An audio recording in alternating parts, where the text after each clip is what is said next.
gising ka pa. Nakausap ko na daddy mo. Nabalitaan na rin niya yung nangyari sa pamilya ni Yvette kanina. Buti na lang wala siya rito. Siya nga pala, Ma. Gusto mag-apologize ni Yvette tungkol doon sa nangyari sa party kanina. Wala naman yun, Tyronia. But there is something that's bothering me. Ano yan? Tungkol dun sa kapatid ni Yvette, yun ang gulo kanina. Totoo ba na may sakit siya sa utak? Yes, Ma. Mentally retarded siya. Si Ella yun yung kapatid ni Yvette. But, you know, she's fully capable of functioning. Sige na, Ma.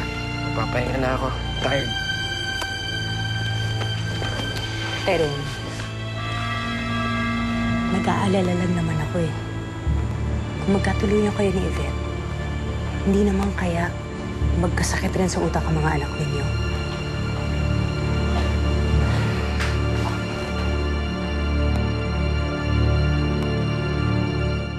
Taylor, alam mo, ingit na ingit ako nung magkayakap si Mami at saka si Yvette.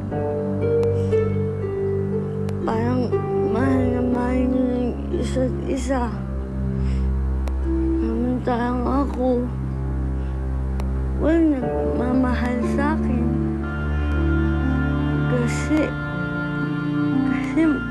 may sakit ako.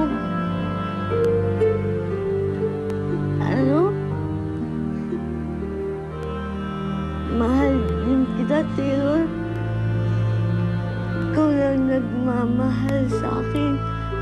Wala nang iba.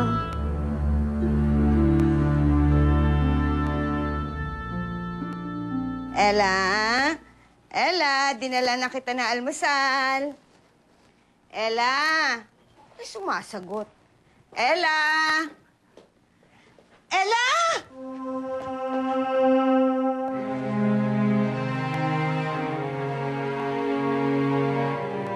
Diyos ko, si Ella naglayas. Thank you. Ma'am! Manang. Ay, paano nalaman naman ang food si Ella? Ma'am, yun nga po ang problema eh. Wala po si Ella sa kwarto niya. Ano? Ma'am, naglayas po si Ella. Nag-iwan po siya ng sulat.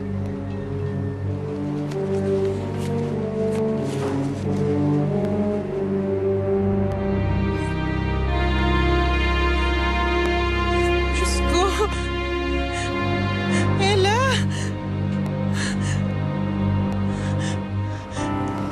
Dahil mentally challenged nga ito si Ella, hindi niya kinaya ang tensyon sa pamilya nila. Kaya alam mo ba, nagpasya na lang siyang maglayas. Ako, paano yan? Eh, alam naman natin na iba ang kondisyon itong si Ella. Oo nga, baka kung anong mangyari sa kanya at baka hindi siya makasurvive sa labas. Naku, ano kayang mangyayari dito kay Ella sa ginawa niya?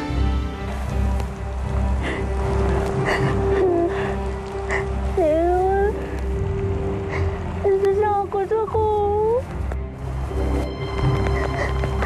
Dibdib na lugar. Ella, kaya mo yan.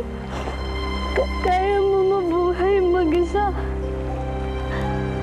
Lumalakas na ulan.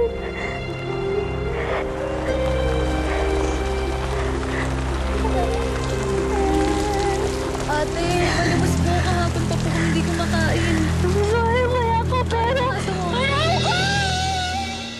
Sorry about last night, ha. Napagtaasan nga ata kita ng boses. Huwag mo nang isipin yun. Kalimutan na natin yun. How's your sister? Ano, nagkausap na ba kayo? Nagkabati na kayo? Nope. Hindi pa rin? And I don't think na mangyayari yun. Alam mo, Yvette, bakit ba galit na galit ka doon sa kapatid mo? Eh, di ba may kapansanan na nga siya? Di ba dapat mas lalo mo siya mahalin? Well, dahil sa kanya, namatay ang isang taong pinakamamahal ko. At dahil doon, hindi ko siya mapapatawad. Sino tong taong to? Tsaka, paano mo naman nasabi na nawala siya dahil kay Ella?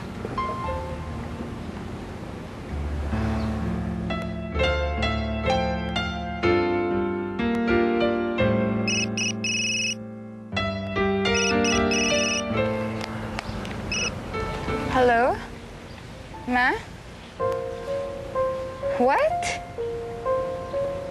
Okay, calm down. Relax. Huwag kang magpanik. Okay. Bye. Bakit daw? May problema ba? Si Ella, Oh. nawawala daw. Kanina pang umaga. Ha? Saan naman pupunta yun? Are you asking me? I don't know. And honestly, I don't care. Yvette naman.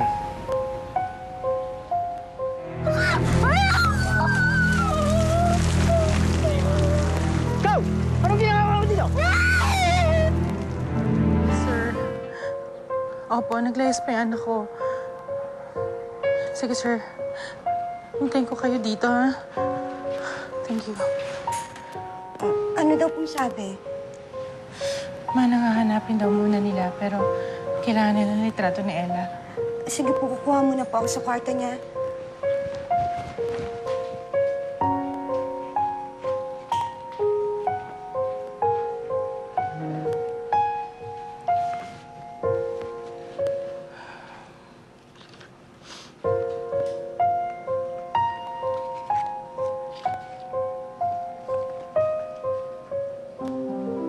Antok pa yung tali mo.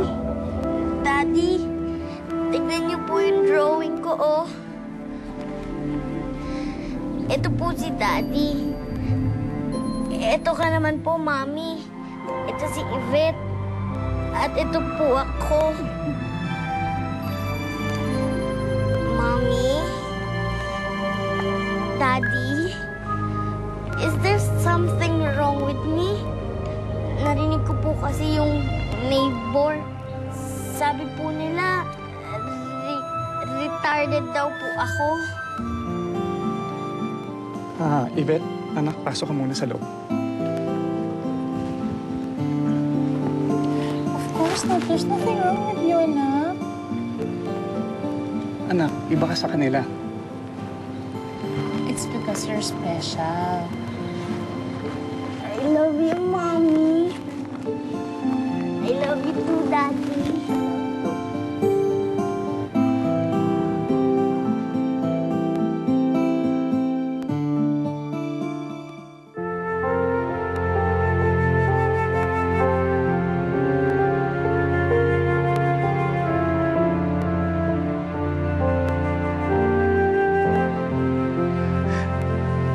Anak, kung patawarin mo.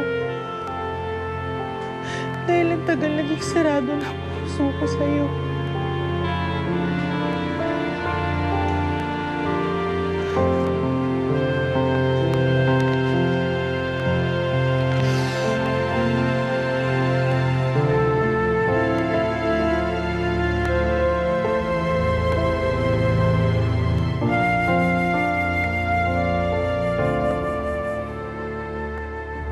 Sige po ma'am, hanapin po namin ang anak ninyo. Salamat po. Salamat. Tuloy na po kami ma'am. Kisamahan na sila sa labas. Yvette, buti dumating ka na. Nawawala pa rin ang kapatid mo. Ay, nako, Ma. Babalik din yun. Nagpapapansin lang yun. Anak, Magpapahinga na po ako. Ay. Ako rin po, tita. Nauna na rin po ako. Sige po.